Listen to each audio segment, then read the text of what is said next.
Olunaku olw'eggulo abakkiriza okuva mu bitundu by'eggwanga lino eby'enjawulo kw'ossa n'abo abavudde mu mawanga amalala agatulinaanye beetabye mu bikujjuko by'okujjukira abajulizi ba Uganda abattibwa ku biragiro bya Ssekabaka Daniel Basamulekere Mwanga II Mukasa nga bano yabalanga kumujeemera. Enkumi n'enkumi z'abantu beeyiye mu kifo kino nga mwe mwabadde n'abaana abato wabula ebyembi abawera ddala 38 baabuze ku bazadde baabwe nga bino byanjuddwa omwogezi wa poliisi mu ggwanga Fred Enanga bw'abadde ayogerako ne bannamawulire abamusanze ku kitebe kya poliisi Naggulu. Bw'abadde ayogerako eri bannamawulire Enanga asiimye ab'ebitongole by'ebyokwerinda byonna abakoze ekisoboka okulaba nga abalamazi bakuumibwa bulungi ng'ategeezezza nti ku kiggwa ky'abajulizi abakatuliki wabaddeyo abantu abali wakati w'obukadde 2.5 n'obukadde 3 ng'ate bo abakristaayo babadde wakati w'emitwalo 7 n'akakadde kamu.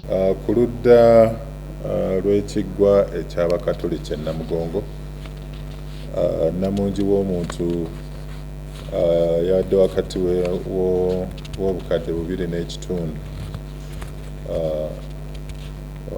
n'obukadde 3 ate ku sayidi ey'aba Protestant e Nakiyanja abantu babadde wakati w'emitwalo kutandikira 7-8 mpaka kumpi kakadde kamu then emitwalo nga 3 wali ku Mamre Prayer Center. So ndowooza olaba omuwendo ogwo ogw'abantu abasukka kumpi obukadde 3.5.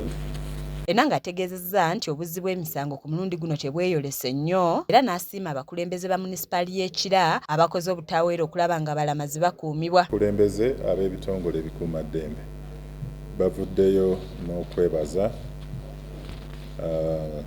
nga balese kwebaza yenna basobole okwebaza abasirikale n'abapoliisi abakoze omulimu omulungi awamu n'abakessi ne bambega ogw'okulaba nga abanyweza ebyokwerinda n'obukuumi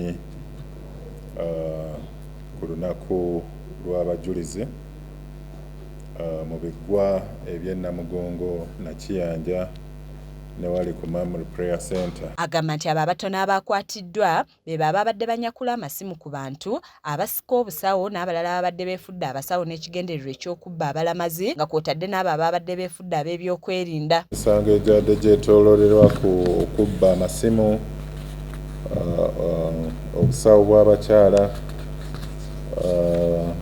abasazi b'ensawo mulimu 22 abasangiddwa nga bafuuweeta enjaaye olwadde ababadde bagezaako okwerimbikiriza nga abasawo n'ekigendererwa eky'okufera abalamazi. Mulimu n'abadde beerimbikiriza nga balaga nti banna security ekitali kituufu. Ayogedde ku baana abawera ddala 38 ababuze ku bazadde baabwe kyokka nga 29 bamaze ne bazuula abazadde baabwe nga mu kiseera kino bakyatubidde n'abaana 9 nga bano bakuumibwa mu kifo ekimanyiddwa nga Family Center Namugongo. Abaana ababuze naye nga abasinga bazadde baabwe twasobodde okubazuula ne tubakwasa bazadde baabwe. 29 ku bo twasobodde okuzuula abannyaabwe ate abalala 9 abawala 3 n'abalenzi 6 bakyali awo ku ka Family Center.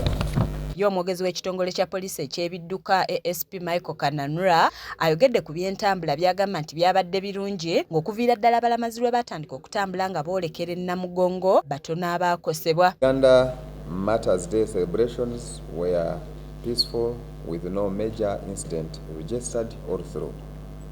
We thank the general public for the discipline and patience exhibited before, during and after the celebrations.